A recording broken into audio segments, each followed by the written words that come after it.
ನಮಸ್ಕಾರ ಸ್ನೇಹಿತರೆ, ಎಲ್ಲರಿಗೂ ಜ್ಞಾನಾರಂಭ ಫಾರ್ ಎಜುಕೇಶನ್ ಯೂಟ್ಯೂಬ್ ಚಾನಲ್ಗೆ ಆತ್ಮೀಯ ಸ್ವಾಗತ.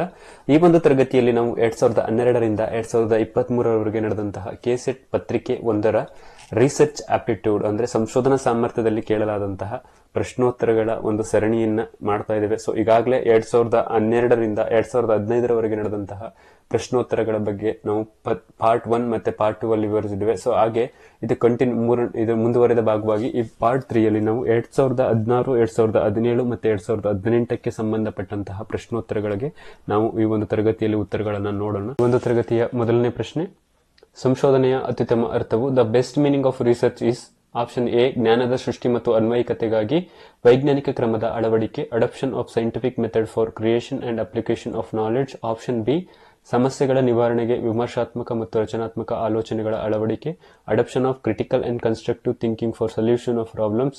ಆಪ್ಷನ್ ಸಿ ಅವಲೋಕಿತ ದತ್ತಾಂಶಗಳ ಆಧಾರದ ಮೇಲೆ ಸರ್ವಸಾಧಾರಣೀಕರಣವನ್ನು ತಲುಪುವುದು, arriving at generalisation based on observed data. Option D ಜೀವನದ ಸರ್ವಸಾಮಾನ್ಯ ಅಥವಾ ಸಾರ್ವತ್ರಿಕ ಸತ್ಯಗಳ ಹುಡುಕುವಿಕೆ, search for universal truths of life.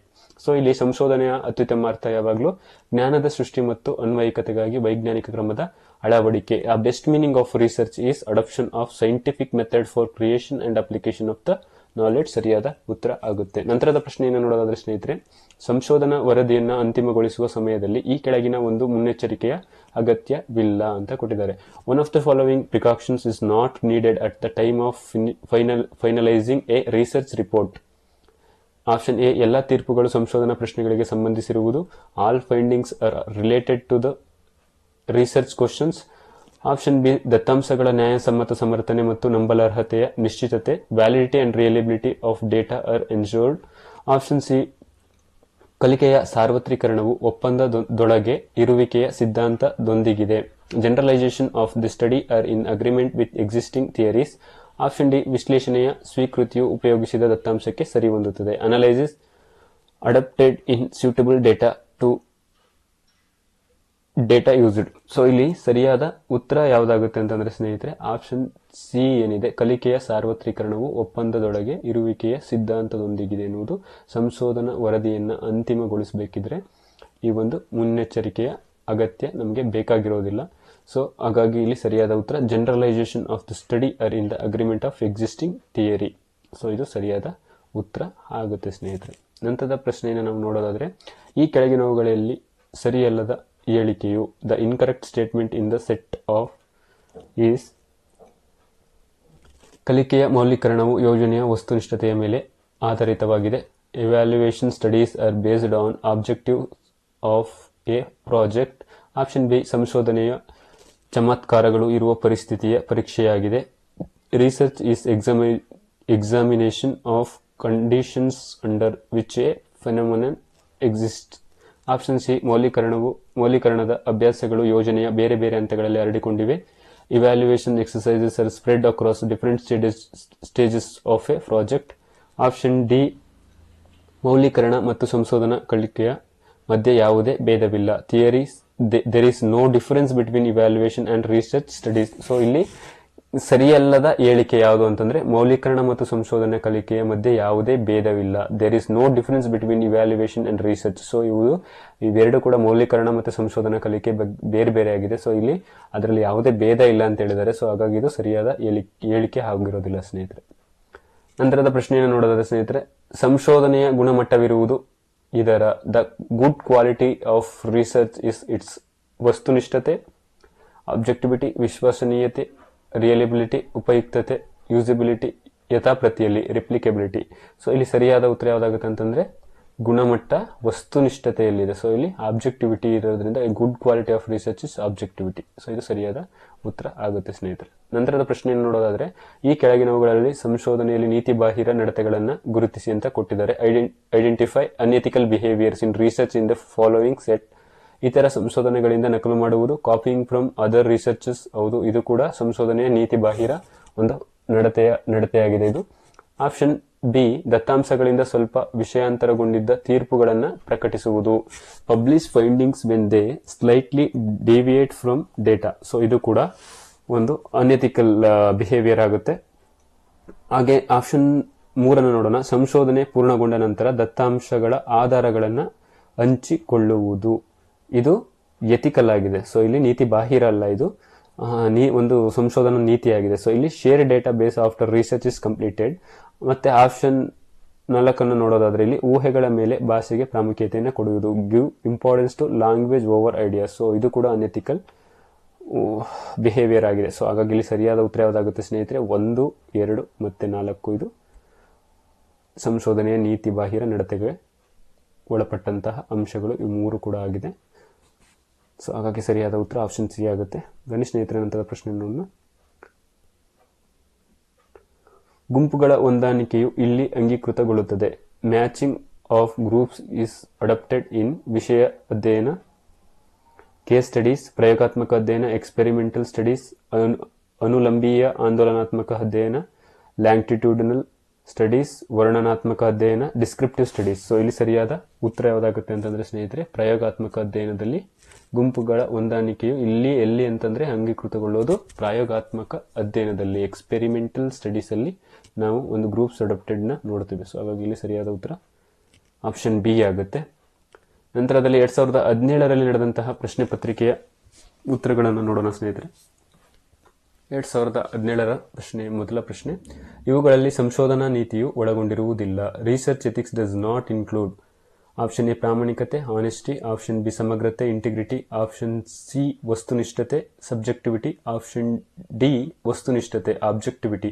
ಇಲ್ಲಿ ಸರಿಯಾದ ಉತ್ತರ ಯಾವುದಾಗುತ್ತೆ ಅಂತಂದ್ರೆ ಸ್ನೇಹಿತರೆ, ಆಪ್ಷನ್ ಸಿ ಏನಿದೆ ಇದು ವಿಷಯನಿಷ್ಠತೆ ಸಂಶೋಧನಾ ನೀತಿಯನ್ನು ಒಳಗೊಂಡಿರುವುದಿಲ್ಲ. ಪ್ರಾಮಾಣಿಕತೆಯನ್ನು ಒಳಗೊಂಡಿರುತ್ತದೆ, ಇಂಟಿಗ್ರಿಟಿ ಕೂಡ ಇರುತ್ತೆ, ಸಮಗ್ರತೆ ಇರುತ್ತೆ, ಮತ್ತೆ ವಸ್ತುನಿಷ್ಠತೆ ಇರುತ್ತೆ. ಸೊ ಹಾಗಾಗಿ ಇಲ್ಲಿ ಸಬ್ಜೆಕ್ಟಿವಿಟಿ ಇರೋದಿಲ್ಲ. ಹಾಗಾಗಿ does not include in research in subjectivity. ನಂತರದ ಪ್ರಶ್ನೆಯನ್ನು ನೋಡೋದಾದ್ರೆ, ನ್ಯೂಟನ್ನ ಅನ್ವೇಷಣೆಯಾದ ಗುರುತ್ವಾಕರ್ಷಣೆಯ ನಿಯಮವು ಸಂಬಂಧಪಟ್ಟಿರುವುದು. Newton's discovery of law of gravity belongs to ಮೂಲಭೂತ ಸಂಶೋಧನೆಗೆ, ಫಂಡಮೆಂಟಲ್ ರಿಸರ್ಚ್, ಅನ್ವಯಿಕ ಸಂಶೋಧನೆಗೆ, ಅಪ್ಲೈಡ್ ರಿಸರ್ಚ್. ಆಪ್ಷನ್ ಸಿ ಕ್ರಿಯಾ ಸಂಶೋಧನೆಗೆ, ಆಕ್ಷನ್ ರಿಸರ್ಚ್. ಆಪ್ಷನ್ ಡಿ ಪರಿಮಾಣಾತ್ಮಕ ಸಂಶೋಧನೆಗೆ, ಕ್ವಾಂಟಿಟೇಟಿವ್ ರಿಸರ್ಚ್.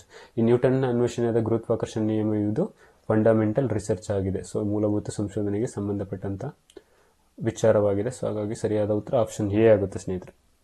ನಂತರದ ಪ್ರಶ್ನೆಯನ್ನು ನೋಡೋದಾದ್ರೆ, ಸಂಶೋಧಕನು ಪ್ರತಿದರ್ಶದ ಪಟ್ಟಿಯಲ್ಲಿರುವ ಪ್ರತಿ 15ನೇ ಹೆಸರಿನವರನ್ನು ಸಂದರ್ಶಿಸಲು ತೀರ್ಮಾನಿಸಿದರೆ ಆ ಪ್ರತಿದರ್ಶವು ಇವುಗಳಲ್ಲಿ ಯಾವುದಕ್ಕೆ ಉದಾಹರಣೆಯಾಗುವುದು? While sampling, if a researcher decides to interview every 15th name on a list, it is an example of ವರ್ಗಿಕ ಪ್ರತಿದರ್ಶಿ, ಕೋಟಾ ಸ್ಯಾಂಪ್ಲಿಂಗ್, ಕ್ರಮಬದ್ಧ ಪ್ರತಿದರ್ಶಿ, ಸಿಸ್ಟಮ್ಯಾಟಿಕ್ ಸ್ಯಾಂಪ್ಲಿಂಗ್, ಉದ್ದೇಶಿತ ಪ್ರತಿದರ್ಶಿ, ಡಿಲಿಬರೇಟಿವ್ ಸ್ಯಾಂಪ್ಲಿಂಗ್. ಆಪ್ಷನ್ ಡಿ ಅನುಕ್ರಮ ಪ್ರತಿದರ್ಶಿ, ಸೀಕ್ವೆನ್ಷಿಯಲ್ ಸ್ಯಾಂಪ್ಲಿಂಗ್. ಇಲ್ಲಿ ಸರಿಯಾದ ಉತ್ತರ ಯಾವುದಾಗುತ್ತೆ? ಕ್ರಮಬದ್ಧ ಪ್ರತಿದರ್ಶಿ, ಸಿಸ್ಟಮ್ಯಾಟಿಕ್ ಸ್ಯಾಂಪ್ಲಿಂಗ್. ಯಾಕಂದ್ರೆ ಇಲ್ಲಿ ಪ್ರತಿ 15ನೇ ಹೆಸರಿನವರನ್ನ ಇಲ್ಲಿ ಸಂದರ್ಶಿಸೋದಕ್ಕೆ ತೀರ್ಮಾನಿಸ್ತಾ ಇದ್ದಾರೆ. ಸೊ ಹಾಗಾಗಿ ಇಲ್ಲಿ ಸಿಸ್ಟಮ್ಯಾಟಿಕ್ ಆಗಿ 15th ಆರ್ಡರ್ ಅಲ್ಲಿ ಇದು ಮಾಡ್ತಿರೋದ್ರಿಂದ ಸೊ ಅದು ಸಿಸ್ಟಮ್ಯಾಟಿಕ್ ಸ್ಯಾಂಪ್ಲಿಂಗ್ ಆಗುತ್ತೆ ಸ್ನೇಹಿತರೆ. ನಂತರದ ಪ್ರಶ್ನೆ, ಯುಜಿಸಿ ಸಂಶೋಧನಾ ಪ್ರಬಂಧಗಳನ್ನು ಪ್ರಕಟಿಸುವ ಜರ್ನಲ್ಗಳು ಇವುಗಳ ಸಂಬಂಧವು ಹೊಂದಿರಬೇಕೆಂದು ಆಗ್ರಹಿಸುತ್ತದೆ. UGC insist on research papers to be published in journals with ISSN number. Option B ISBN number. Option C ನೋಂದಣಿಯಾದ ನಿಯತಕಾಲಿಕೆ, ರಿಜಿಸ್ಟ್ರೇಷನ್ ನಂಬರ್. ಆಪ್ಷನ್ ಡಿ ಕ್ರಮಬದ್ಧ ನಿಯತಕಾಲಿಕೆ, ಸೀರಿಯಲ್ ನಂಬರ್. ಸೊ ಇಲ್ಲಿ ಯುಜಿಸಿ ಸಂಶೋಧನಾ ಪ್ರಬಂಧಗಳನ್ನು ಪ್ರಕಟಿಸಬೇಕಿದ್ರೆ ಜರ್ನಲ್ಗಳಲ್ಲಿ ಇವುಗಳನ್ನು ಹೊಂದಿರಲೇಬೇಕು ಅಂತೇಳಿ ಆಗ್ರಹಿಸುತ್ತೆ. ಅಂತಂದ್ರೆ ಅದು ISSN ನಂಬರ್ನ ಇರಲೇಬೇಕು ಅಂತೇಳಿ ಮ್ಯಾಂಡೇಟರಿ ಮಾಡಿದೆ. ಸೊ ಹಾಗಾಗಿ ISSN ನಂಬರ್ ಸರಿಯಾದ ಉತ್ತರ ಆಗುತ್ತೆ. ಸೊ ಹಾಗೆ ನೀವು ಇಲ್ಲಿ ಆಪ್ಷನ್ಗಳ ಬಗ್ಗೆನೂ ಸ್ವಲ್ಪ ಒಮ್ಮೆ ಸರ್ಚ್ ಮಾಡಿ ನೋಡಿ ಗೂಗಲಲ್ಲಿ, ISBN ನಂಬರ್ ಎಲ್ಲಿ ಬೇಕು ಇದನ್ನೆಲ್ಲ. ಸೊ ಇವು ಹೆಚ್ಚು ವಿಚಾರಗಳನ್ನು ತಿಳ್ಕೊಳ್ಳಿ ಅಂತ ಹೇಳ್ತೀನಿ. ನೆಕ್ಸ್ಟ್ ಕ್ವಶನ್ಗೆ ಹೋಗೋಣ. ಸಂಶೋಧನೆಯಲ್ಲಿ ಬಾಹ್ಯ ಸಿಂಧುತ್ವ ಎನ್ನುವುದು ಯಾವುದಕ್ಕೆ ಸಂಬಂಧಪಟ್ಟಿದೆ ಎಂದರೆ, external validity in research refers to ಅಭ್ಯಾಸದ ತೀವ್ರತೆಗೆ, the rigour of the study. Option B ಕ್ರಮದ ನಿರ್ದಿಷ್ಟತೆಗೆ, the accuracy of a procedure. Option C ಸಂಶೋಧನೆಯ ವಿಷಯವು ಸಂಶೋಧಕನ ನೈಜ ಜೀವನಕ್ಕೆ ಹೊಂದಿರುವ ಸಂಬಂಧ, the relation of the research problem with the researcher's personal life. Option D ಪಡೆಯುವ ಫಲಿತಾಂಶವನ್ನು ಎಷ್ಟರ ಮಟ್ಟಿಗೆ ಸಾಮಾನ್ಯೀಕರಣಗೊಳಿಸಬಹುದೆಂದು, the extent of generalisability that the results provide. So ಇಲ್ಲಿ ಸರಿಯಾದ ಉತ್ತರ ಯಾವುದಾಗುತ್ತೆ ಸ್ನೇಹಿತರೆ? ಪಡೆಯುವಂತಹ ಫಲಿತಾಂಶವನ್ನು ಎಷ್ಟರ ಮಟ್ಟಿಗೆ ಸಾಮಾನ್ಯೀಕರಣಗೊಳಿಸಬಹುದು ಅನ್ನೋದಕ್ಕೆ ಈ ಒಂದು ಬಾಹ್ಯ ಸಿಂಧುತ್ವ ಅನ್ನೋದು ಸಂಬಂಧಪಟ್ಟಿದೆ ಸಂಶೋಧನೆಯಲ್ಲಿ. External validity, the extent of generalisability that the result provide. ಕೊನೆಯ ಪ್ರಶ್ನೆಯನ್ನು ನೋಡೋದಾದರೆ ಅವಲಂಬಿತ ಚಲಕದ ಮೇಲೆ ಪ್ರಾಸಂಗಿಕವಾಗಿ ಆಗಬಹುದಾದ ಪರಿಣಾಮವನ್ನು ತನಿಖೆ ಮಾಡುವುದನ್ನು ಹೀಗೆನ್ನುವರು. When the likely effects of an incident on a dependent variable are investigated it is known as ಸರ್ವೇಕ್ಷಣಾ ಸಂಶೋಧನೆ, survey research. Option B ex post facto ಸಂಶೋಧನೆ, ex post facto research. Option C ಕ್ರಿಯಾ ಸಂಶೋಧನೆ, ಆಕ್ಷನ್ ರಿಸರ್ಚ್. ಆಪ್ಷನ್ ಡಿ ಕ್ಷೇತ್ರ ತನಿಖೆ, field investigation. So ಇಲ್ಲಿ ಸರಿಯಾದ ಉತ್ತರ ಯಾವುದಾಗುತ್ತೆ? ಎಕ್ಸ್ಪೋಸ್ಟ್ ಫ್ಯಾಕ್ಟೋ ಸಂಶೋಧನೆ. ಅವಲಂಬಿತ ಚಲಕದ ಮೇಲೆ ಪ್ರಾಸಂಗಿಕವಾಗಿ ಆಗಬಹುದಂತ ಪರಿಣಾಮವನ್ನು ತನಿಖೆ ಮಾಡೋದನ್ನು ನಾವು ಎಕ್ಸ್ಪೋಸ್ಟ್ ಫ್ಯಾಕ್ಟೋ ಸಂಶೋಧನೆ ಅಂತೇಳಿ ಕರಿತೀವಿ. When the likely effects of an incident on a dependent variable are investigated it's known as ex post facto research. ಇದು ಸರಿಯಾದ ಉತ್ತರ ಆಗುತ್ತೆ. ಬನ್ನಿ ಸ್ನೇಹಿತರೆ, ಆಗಿದ್ರೆ ಇವಿಷ್ಟು 2016 ಮತ್ತು 2017ಕ್ಕೆ ಸಂಬಂಧಪಟ್ಟಂತಹ ಪ್ರಶ್ನೆಗಳಿಗೆ ಸಂಬಂಧಪಟ್ಟಂತಹ ಉತ್ತರಗಳು. 2018ರಲ್ಲಿ ಕೆಸೆಟ್ನಲ್ಲಿ ಏನೆಲ್ಲ ಸಂಶೋಧನಾ ಸಾಮರ್ಥ್ಯಕ್ಕೆ ಸಂಬಂಧಪಟ್ಟಂತೆ ಏನೆಲ್ಲ ಪ್ರಶ್ನೆಗಳನ್ನು ಕೇಳಿದ್ದಾರೆ ಅನ್ನೋದನ್ನು ಈ ಒಂದು ಪ್ರಶ್ನೆ ಪತ್ರಿಕೆಯಲ್ಲಿ ನೋಡೋಣ. ಬನ್ನಿ ಸ್ನೇಹಿತರೆ, ಮೊದಲನೇ ಪ್ರಶ್ನೆ, ಸಂಶೋಧನಾ ಪ್ರಕಲ್ಪನೆಯು ಒಂದು A research hypothesis is A. Option A ಸಿದ್ಧಾಂತ, ಥಿಯರಿ. ಆಪ್ಷನ್ ಬಿ ತತ್ವ, ಪ್ರಿನ್ಸಿಪಲ್. ಆಪ್ಷನ್ ಸಿ ತಾತ್ಕಾಲಿಕ ಪ್ರಮೇಯ, ಟೆಂಟೇಟಿವ್ ಪ್ರಪೋಸಿಷನ್. ಆಪ್ಷನ್ ಡಿ ಸ್ವಯಂ ಸಿದ್ಧಾಂತ, ಪಾಸ್ಟುಲೇಟ್. ಸೊ ಸರಿಯಾದ ಉತ್ತರ ಸಂಶೋಧನಾ ಪ್ರಕಲ್ಪನೆ ಒಂದು ತಾತ್ಕಾಲಿಕ ಪ್ರಮೇಯ ಆಗಿದೆ. ಸೊ ಹಾಗಾಗಿ ಆಪ್ಷನ್ ಸಿ ಟೆಂಟೇಟಿವ್ ಪ್ರಪೋಸಿಷನ್ ಸರಿಯಾದ ಉತ್ತರ ಆಗುತ್ತೆ ಸ್ನೇಹಿತರೆ. ನಂತರದ ಪ್ರಶ್ನೆಯನ್ನು ನೋಡೋದಾದ್ರೆ, ವಿಶ್ವಕೋಶದಲ್ಲಿ ಸಂಪಾದಿಸಿರುವ ವಿಷಯವನ್ನು ಏನೆಂದು ಕರೆಯುತ್ತಾರೆ? What is encyclopaedia? Edited content card as. ಪ್ರಾಥಮಿಕ ಮೂಲಾಂಶವಾಗಿದೆ, ಪ್ರೈಮರಿ ಸೋರ್ಸಸ್. ಆಪ್ಷನ್ ಬಿ ಅನಂತ ಮೂಲಂಶವಾಗಿದೆ, ಇನ್ಫಿನಿಟ್ ಸೋರ್ಸ್. ಆಪ್ಷನ್ ಸಿ ನಿರಂತರ ಮೂಲಂಶವಾಗಿದೆ, ಕಂಟಿನ್ಯೂಯಸ್ ಸೋರ್ಸ್. ಆಪ್ಷನ್ ಡಿ ದ್ವಿತೀಯ ಮೂಲಂಶವಾಗಿದೆ, ಅನುಷಂಗಿಕ ಅಥವಾ ಸೆಕೆಂಡರಿ ಸೋರ್ಸಸ್. ಇಲ್ಲಿ ನಾವು ಎನ್ಸೈಕ್ಲೋಪೀಡಿಯಾದಲ್ಲಿ ಎಡಿಟೆಡ್ ಮಾಡಿರುವಂತಹ ಕಂಟೆಂಟ್ ನಾವು ಸೆಕೆಂಡರಿ ಸೋರ್ಸಸ್, ದ್ವಿತೀಯ ಮೂಲಾಂಶ ಅನುಷಂಗಿಕವಾಗಿದೆ ಅಂತೇಳಿ ಕರಿತೇವೆ. ಸೊ ಸೆಕೆಂಡರಿ ಸೋರ್ಸಸ್ ಸರಿಯಾದ ಉತ್ತರ ಆಗುತ್ತೆ ಸ್ನೇಹಿತರೆ. ನಾವು ಇಂಟರ್ವ್ಯೂ ಮಾಡೋದು ಇದು ಪ್ರೈಮರಿ ಸೋರ್ಸಸ್ ಬರುತ್ತೆ. ಸೊ ಇದು ಎನ್ಸೈಕ್ಲೋಪೀಡಿಯಾದಿಂದ ಇರುವಂತಹ ಎಡಿಟೆಡ್ ಕಂಟೆಂಟ್ ಅನ್ನು ನಾವು ಸೆಕೆಂಡರಿ ಸೋರ್ಸಸ್ ಅಂತ ಕರಿತೇವೆ. ನಂತರದ ಪ್ರಶ್ನೆಯನ್ನು ನೋಡೋದಾದ್ರೆ, ಈ ಕೆಳಗಿನ ಯಾವ ಪ್ರಕ್ರಿಯೆಯು ಪ್ರಯೋಗಾತ್ಮಕ ಸಂಶೋಧನೆಗೆ ಅನಾವಶ್ಯಕವಾಗಿದೆ? Which is the process not needed in experimental research? Option A ವ್ಯತ್ಯಾಸಗೊಳಿಸುವುದು ಮತ್ತು ಪುನರಾವರ್ತನೆ, manipulation and replication. Option B ನಿಯಂತ್ರಿಸುವುದು, ಕಂಟ್ರೋಲಿಂಗ್. ಆಪ್ಷನ್ ಸಿ ಅವಲೋಕನ, ಅಬ್ಸರ್ವೇಷನ್. ಆಪ್ಷನ್ ಡಿ ಪ್ರಯೋಗಾತ್ಮಕ ಗುಂಪು ಇಲ್ಲದಿರುವುದು, absence of treatment group. So ಇಲ್ಲಿ ಪ್ರಯೋಗಾತ್ಮಕ ಸಂಶೋಧನೆಗೆ ಇಲ್ಲಿ ನಮಗೆ ವ್ಯತ್ಯಾಸಗೊಳಿಸುವುದು ಮತ್ತೆ ಪುನರಾವರ್ತನೆ, ಮ್ಯಾನಿಪುಲೇಷನ್ ಅಂಡ್ ರಿಪ್ಲಿಕೇಶನ್ ಇರುತ್ತೆ, ನಿಯಂತ್ರಿಸುವುದು ಕಂಟ್ರೋಲಿಂಗ್ ಇರುತ್ತೆ, ಮತ್ತೆ ಆಪ್ಷನ್ ಸಿ ಅವಲೋಕನ, ಅಬ್ಸರ್ವ್ ಮಾಡ್ತಾ ಇರ್ತೀವಿ. ಸೊ ಇಷ್ಟು ಇದೆ. ಅನಾವಶ್ಯಕವಾಗಿರೋದು ಯಾವುದು ಅಂದ್ರೆ ಇಲ್ಲಿ ಪ್ರಯೋಗಾತ್ಮಕ ಗುಂಪು ಇಲ್ಲದಿರುವುದು. ಸೊ ಇಲ್ಲಿ ಪ್ರಯೋಗಾತ್ಮಕ ಗುಂಪು ಇರಬೇಕು. ಸೊ ಇಲ್ಲಿ ಪ್ರಯೋಗಾತ್ಮಕ ಗುಂಪು ಇಲ್ಲದಿರುವುದು ಅಂತ ಕೊಟ್ಟಿರೋದ್ರಿಂದ ಆಬ್ಸೆನ್ಸ್ ಆಫ್ ಟ್ರೀಟ್ಮೆಂಟ್ ಗ್ರೂಪ್ ಆಗಿರೋದ್ರಿಂದ ಇದು ಎಕ್ಸ್ಪೆರಿಮೆಂಟ್ ರಿಸರ್ಚ್ ಅಲ್ಲಿ ನಾಟ್ ನೀಡೆಡ್. ಸೊ ಹಾಗಾಗಿ ಇದು ಸರಿಯಾದ ಉತ್ತರ ಆಗುತ್ತೆ ಸ್ನೇಹಿತರೆ. ನಂತರದ ಪ್ರಶ್ನೆ, ಒಂದೇ ಮೂಲ ಗ್ರಂಥಕ್ಕೆ ಸಂಬಂಧಿಸಿದ 2 ಅಥವಾ ಹೆಚ್ಚು ಅನುಕ್ರಮ ಅಡಿಪಟ್ಟಿಗಳನ್ನು ಕೊಡುವಾಗ ಈ ಕೆಳಗಿನವುಗಳಲ್ಲಿ ಯಾವುದನ್ನು ಬಳಸಲಾಗುತ್ತದೆ? When 2 or more successive footnotes refers to same work, which one of the following is used? Option A IBID, option B et.al, option C op.cit, option D loc.sit. Op cit, loc cit, ETAL, IBID. So ಇಲ್ಲಿ ಸರಿಯಾದ ಉತ್ತರ ಯಾವುದಾಗುತ್ತೆ ಅಂತಂದ್ರೆ, ಒಂದೇ ಮೂಲ ಗ್ರಂಥಕ್ಕೆ ಸಂಬಂಧಿಸಿದ 2 ಅಥವಾ ಹೆಚ್ಚು ಅನುಕ್ರಮ ಅಡಿಪಟ್ಟಿಗಳನ್ನು ಕೊಡಬೇಕಿದ್ರೆ ನಾವು ಐಬಿಐಡಿಯನ್ನು ಯೂಸ್ ಮಾಡ್ತೀವಿ. ಸೊ ಹಾಗಾಗಿ ಸರಿಯಾದ ಉತ್ತರ 29ನೇ ಕ್ವಶನ್ಗೆ ಐಬಿಐಡಿ ಸರಿಯಾದ ಉತ್ತರ ಆಗುತ್ತೆ ಸ್ನೇಹಿತರೆ. ನಂತರದ ಈ ಒಂದು ಪ್ರಶ್ನೆ ಪತ್ರಿಕೆಯ ಕೊನೆಯ ಪ್ರಶ್ನೆಯನ್ನು ನೋಡೋದಾದ್ರೆ, ತಕ್ಷಣ ಅನುಷ್ಠಾನಗೊಳಿಸುವ ಉದ್ದೇಶದಿಂದ ಕೈಗೆತ್ತಿಕೊಳ್ಳಲಾದ ಸಂಶೋಧನೆಯನ್ನು ಹೀಗೆ ಗುರುತಿಸಲಾಗುತ್ತದೆ. What is research that aims at immediate application?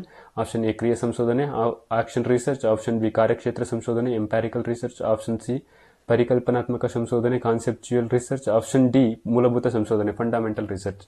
ಇಲ್ಲಿ ತಕ್ಷಣ ನಾವು ಅನುಷ್ಠಾನಗೊಳಿಸುವ ಉದ್ದೇಶದಿಂದ ನಾವು ಕ್ರಿಯಾ ಸಂಶೋಧನೆ, ಯಾವುದೇ ಒಂದು ತರಗತಿಯಲ್ಲಿ ವಿದ್ಯಾರ್ಥಿಗಳಲ್ಲಿ ಉಂಟಾಗುವ ದೋಷಗಳನ್ನು ಅಥವಾ ಸಮಸ್ಯೆಗಳನ್ನು ಪರಿಹರಿಸಲಿಕ್ಕೆ ನಾವು ಆಕ್ಷನ್ ರಿಸರ್ಚ್ ಅನ್ನು ಬಳಸ್ತೇವೆ. ಸೊ ಹಾಗಾಗಿ ಇಮಿಡಿಯೇಟ್ ಅಪ್ಲಿಕೇಶನ್ ಯಾವುದು ಅಂತಂದ್ರೆ ಇಲ್ಲಿ ರಿಸರ್ಚ್, ಆಕ್ಷನ್ ರಿಸರ್ಚ್ ಸರಿಯಾದ ಉತ್ತರ ಆಗುತ್ತೆ. ಇವಿಷ್ಟು ಸ್ನೇಹಿತರೆ 2016, 2017 ಮತ್ತು 2018ಕ್ಕೆ ಸಂಬಂಧಪಟ್ಟಂತಹ ಸಂಶೋಧನಾ ಸಾಮರ್ಥ್ಯಕ್ಕೆ ಸಂಬಂಧಪಟ್ಟ ಪ್ರಶ್ನೆಗಳಿಗೆ ಉತ್ತರಗಳಾಗಿವೆ. ನಂತರದ ತರಗತಿಯಲ್ಲಿ 2020, 21 ಮತ್ತು 23ಕ್ಕೆ ಸಂಬಂಧಪಟ್ಟಂತಹ ಪ್ರಶ್ನೋತ್ತರಗಳ ಬಗ್ಗೆ ಚರ್ಚಿಸೋಣ. ಇವಿಷ್ಟು ಪಾರ್ಟ್ 1 ಅಲ್ಲಿ 2012 ಮತ್ತೆ 13 ಪ್ರಶ್ನೆ ಪತ್ರಿಕೆ ಪಾರ್ಟ್ 2 ಅಲ್ಲಿ 2014 ಮತ್ತೆ 2015, ಇದು ಪಾರ್ಟ್ 3 ಅಲ್ಲಿ 2016, 17, 18, ನೆಕ್ಸ್ಟ್ ಪಾರ್ಟ್ 4 ಅಲ್ಲಿ 20, 21, 23. ಸೊ ಅಲ್ಲಿ 4 ಪಾರ್ಟ್ಗಳಲ್ಲಿ ಸಂಶೋಧನಾ ಸಾಮರ್ಥ್ಯಕ್ಕೆ ಸಂಬಂಧಪಟ್ಟಂತ ಅಷ್ಟು ಪ್ರಶ್ನೆ ಪತ್ರಿಕೆಗಳನ್ನ ಪ್ರಶ್ನೆಗಳಿಗೆ ಉತ್ತರವನ್ನ ತಿಳ್ಕೊಂಡಂಗೆ ಆಗುತ್ತೆ ಸ್ನೇಹಿತರೆ. ಸೊ ಇನ್ನ ಯಾರೆಲ್ಲ ನೀವು ನಮ್ಮ ಚಾನಲ್ಗೆ ಸಬ್ಸ್ಕ್ರೈಬ್ ಆಗಿಲ್ವೋ ದಯಮಾಡಿ ನಮ್ಮ ಚಾನಲ್ಗೆ ಸಬ್ಸ್ಕ್ರೈಬ್ ಆಗಿ ಹಾಗೂ ಹೆಚ್ಚಿನ ಸಂಖ್ಯೆಯಲ್ಲಿ ನಿಮ್ಮ ಸ್ನೇಹಿತರಿಗೂ ಕೂಡ ಈ ಒಂದು ವಿಡಿಯೋಗಳ ಲಿಂಕ್ಗಳನ್ನ ಶೇರ್ ಮಾಡಿ ಅಂತ ಹೇಳ್ತಾ ಈ ಒಂದು ತರಗತಿಯನ್ನು ಇಲ್ಲಿಗೆ ಮುಗಿಸ್ತಾ ಇದ್ವಿ. ಧನ್ಯವಾದ.